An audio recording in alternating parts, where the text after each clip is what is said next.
There are components of the open source philosophy that really sort of highlight how it works. A big component of that is that it's usually free. There's never any sort of, or there's rarely ever any sort of tiers of membership. So once you sort of sign up, download it, you become a sort of member of the community, whether you're conscious of it or not, because you are using it and you're giving the developers feedback. The only tiers are within the participation of the way you're interacting with the communities surrounding these softwares. Whether you can get it and you can get involved, so you can really sort of speak to the developers, or you can become a developer yourself.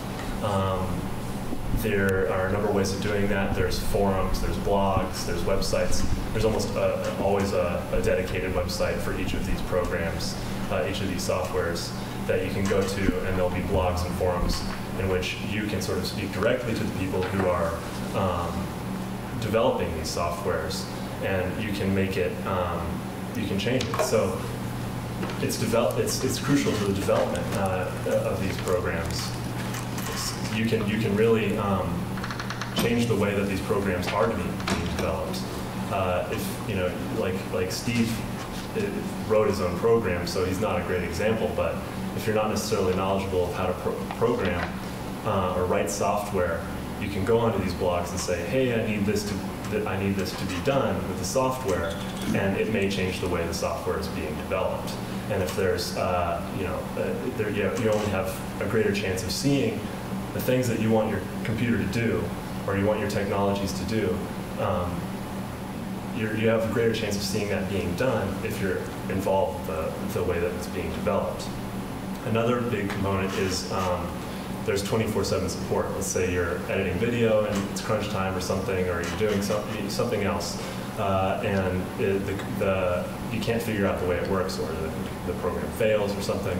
Go online, look on the blog. There's generally tons of tutorials online for each of these programs, tons of YouTube tutorials where they'll take you step by step, and you can see the screen right next to yours, and they'll show you how to fix it. Or if that's not there, you can go online to a blog or a forum and ask someone. And someone, in my experience, they're very receptive to feedback in a lot of these communities.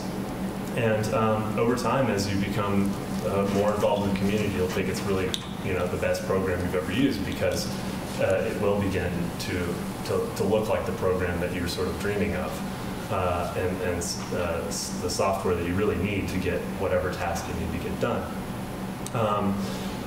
Open source is for artists. A lot of the programs are developed by artists for artists, so they really sort of understand the needs of what artists are doing, how they disseminate their information, how they share the projects with one another, and they really want to make these programs successful in accomplishing those efficiently and effectively. It possesses a very sort of conversational philosophy. As I said a bunch before, there's really a really big need for people to participate more and more and more with the technology that they're using on a daily basis. I would think that everyone who's using a computer should even check their email on a daily basis has some qualm with the way their programs are working, and the only way that that's ever going to change is if we become active participants in the way that these programs are functioning and being developed. And lastly, kind of my favorite part to all this is that you can get really obscure with these software. Let's say you're an artist and you need to know how many cars pass through this very specific intersection at a certain time of day. And you could probably find a video program that could integrate some sort of element of that need. So you could go into these communities and ask them, I need a program that does this. And generally speaking, someone will want to work with you. I mean, people want the challenge of making a program that will work for hyper-specific needs. And the only way that you can kind of do that is is by getting involved, and it makes everything much more efficient. And so I have this resource up here. It goes through some of the things I talked about in terms of philosophy, probably with a little more clarity. And there's, on the back, there's some links that go to very specific mediums. There's audio, graphics, photo editing, video, etc. And there's also this great website, sourceforge.net, which is, you know, a compilation of all these programs, sort of as a directory. It will like let you know how to get in touch with these programs in the communities that are surrounding them.